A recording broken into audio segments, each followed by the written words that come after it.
Hello, everyone. Here we are. Today, we're going to look at multiplying decimals. And before we get into that, just a quick recap in multiplication. Most people know multiplication is going to look something like I have 3 times 2 and that equals 6. Fantastic.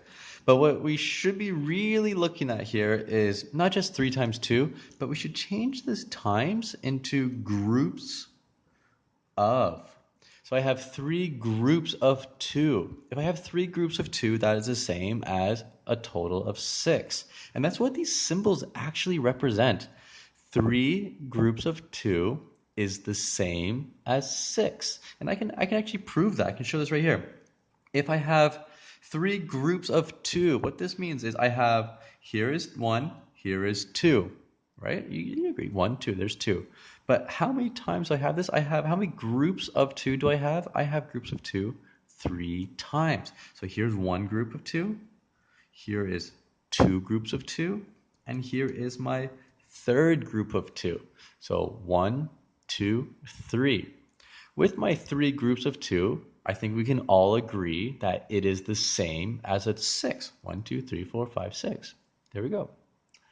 Now for the inverse here, not really the inverse, but kind of the opposite here. The difference between 3 groups of 2 and 2 groups of 3. Now, just like division we looked at a few days ago, the answer is the same. We all agree that 3 groups of 2 is 6 and 2 groups of 3 is 6 as well. But the idea, the concept behind it is different. So here I have two groups 3 times. So 3 groups of 2. Over here I have 3 2 times. That means 2 groups of 3. And what that looks like is I have, here is 1 group of 3, and then now I have a second group of 3. So 1 group of 3, 2 groups of 3, 2 groups of 3. And we can see they both equal 6. They are both the same as a total of 6. However, the idea is a little bit different. And this idea, this understanding is going to really help us when we get into my multiplying of decimals. So here, let's look at it. Multiplying decimals.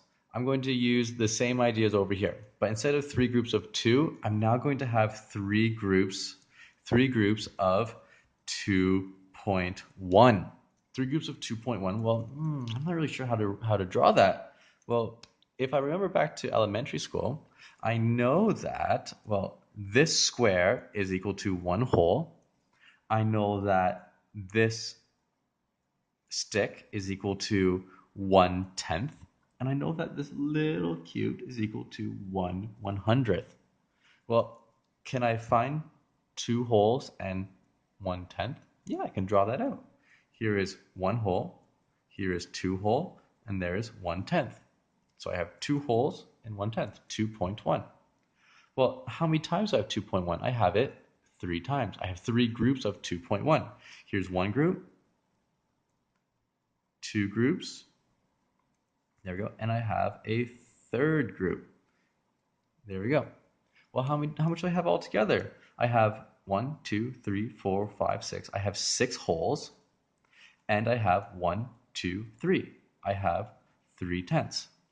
So 3 groups of 2.1 is 2.11, 2, 3, with a total of, or 3 groups of 2.1 is the same as 6.3. I have 6 wholes and 3/10. And there we have it, multiplying decimals. Join me in the next one where we're going to be looking at a decimal multiplied by a decimal. See you then.